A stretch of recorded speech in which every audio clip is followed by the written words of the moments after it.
This is lesson 1 for Word. We are not going to go over all of the text that's in the tutorials. What we are going to do is we're going to go through all of the computer instructions, and those instructions begin on page 1-3 for Word. So we want to start Word and create a blank document.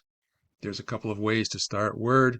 If you use Word a lot, you'll probably have it down here on your taskbar. And by the way, I'm using Windows 11. And so things are going to look a little bit different than they do in the textbook because the textbook uses Windows 10. But in general, there will not be a whole lot of differences. So we're on page 1-3. We want to start up Word. If it's down here on your taskbar, go ahead and click on it. If it's not on your taskbar, what you can do is you can go to the Start button, which just looks like a little window pane. Click on it. And if it shows up here, you're good. So you just click on it right here. Or if it doesn't show up, you can just type in the name of it and it will show up. And then you can click on it and start it up. So we're going to go ahead and start up Word. And this is what you get. So this is the starting screen where you can select a template to start with. And most of the time, you're probably going to start with a blank document. That's what they ask us to start with here. So go ahead and click on the blank document.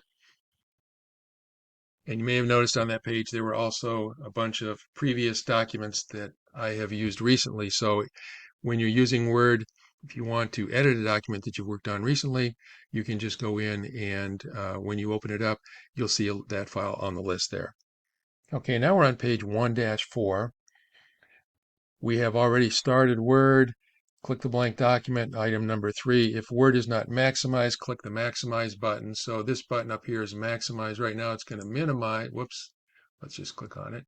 And it'll go down to some default size. It may not be the same size on yours that it is on mine. And if you want to make it go back to its original size, to its full screen size, that's the maximize button right there. They spent some time showing you around the document window in Word. So we'll take a little bit of time here and do some of that as well. There are scroll bars. We have vertical scroll bars here, so we can scroll up and down. If we actually make the document really, really wide, I'll make it a little bit bigger yet here. Horizontal scroll bars will appear. So you can scroll back and forth. That is generally a real pain to do. So if it's possible, keep the margins of your document on the screen, and then you only have to worry about the vertical scrolling, not the horizontal scrolling. There is a status bar down here that is customizable. The default on mine is to tell you which page it's on, how many words you've typed in. It'll do text predictions for you, so that'll make your typing a little bit easier, and it'll check out accessibility for you as well. So that's the bottom of page 1-5. Now we're going to go to page 1-6. There is a ribbon up here. The ribbon changes its appearance depending on which one of these tabs up here you select. So there are quite a few options here. Most of the commands that you want to do in Word will be on one of these ribbons. They're not all there, but most of them are. The Home tab is what should be visible when you start out, and it'll show you the home ribbon here. This has most of the formatting stuff that you do most of the time, so this is probably where you spend most of your time when you're working with Word. Okay, we're going to skip over to page 1-8, and we're skipping some of these things. We're going to go up here to the Quick Access Toolbar. The Quick Access Toolbar is customizable. Right now, we've got two options here. We can turn autosave on or off, and we've got an option here to save the document if we want to save it. Okay. There are some other things here that you can read about on your own in the textbook. We're going to skip over to page 1-10 now. And option number 1 says to click on the View ribbon to display the View tab. So the View ribbon is what you get when you click on the word View up here. I call these tabs. And this is what you get. So what they want us to do is they want us to check out the groups here. We've got a Views group here that lets you pick one of 5 different views for your document. We've got a blank document, so clicking on these options here isn't really going to change much. 99% of the time, you're going to want to spend your time in print layout anyway. We've got some options here for turning the ruler on and off, this is probably the most common option after you get past this. You can zoom in, you can go to one page or multiple pages. You can do a whole bunch of pages if you want to. Eventually, though, it gets too small to read, but you can check the overall layout of a big document that way. You can change the width of the page. You can just go back to 100%. You've got some options for arranging your document. It's nice to be able to split it sometimes, and a couple of other options over here on the right. So we're on number 2 now on page 1-10.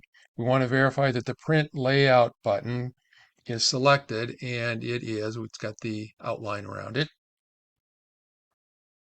On the status bar, on the right side of the status bar down here is the zoom slider. And right now we're at 180%. It says we want that to be 100%. If I click on the plus or minus, it goes 10% every time. So if I click on it enough times, I'll get down to 100%. Verify that the ruler is not selected. I have that on by default on my computer.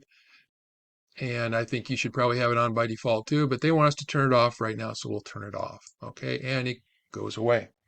Now let's go to page 1-11. We want to adjust the margins. Number 1 says click the layout on the ribbon to display the layout tab. So here is layout. We want to click on margins, and the default is going to be normal, which gives you 1-inch margins all around, but there are some other options here. There's a handful of defaults. You can also customize them. If you don't like any of these, you can set the margins to precisely what you want them to be. What they want us to do right now is they want us to set the margins to narrow. So click on narrow. That gives you 1/2 inch all the way around. If the ruler was on, we could see that. Let's flip over to page 1-12. And this section is on entering text in a document. They want us to enter the following text: wash your hands, capitalizing each letter and putting an exclamation mark at the end. So that's what your document should look like. And it says press enter to move down to the beginning of the next line. Now we're at the top of page 1-13. It says click the view on the ribbon to display the view tab. And click the page width button right here, and that will make the page width basically the width of the word window. Okay, so your screen should look pretty much like that now, and let's flip over to page 1-14. We want to go back to the Home tab, and it says if it's not already selected, we want to click on this Show Hide button so we can display formatting marks on the screen. If I turn that off, the paragraph marks go away. That's called a paragraph mark, that little backwards P symbol. Let's turn it back on. It shows you hidden characters in your document. So where there was a blank before, you see a little raised dot. That's the way of displaying a blank. If I type several blanks between words, I'd see several dots. And every time you get to the end of a paragraph, not the end of a line, when you get to the end of a paragraph, you hit the enter key. So this little character here is called a paragraph mark. That's just like any other character in your document. You can go in, drag the mouse over it, hit the delete key, and it goes away, and the one that was down below gets moved up.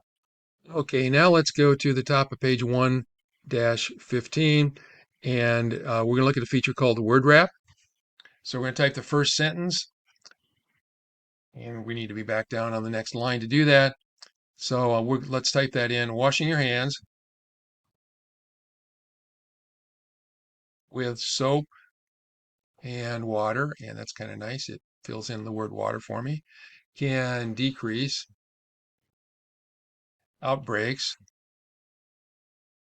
of foodborne illness because it can prevent spreading germs from your hands to food. Okay. And you notice when we get to the end of the line there, I did not have to hit the enter key. You do not want to hit the enter key at the end of a line.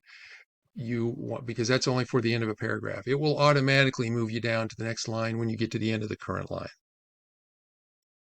So we're halfway down page 1-15, and I'm trying to keep these videos relatively short. So we'll stop there and we'll pick up with the spelling and grammar check at the middle or the bottom part of page 115 in the next video.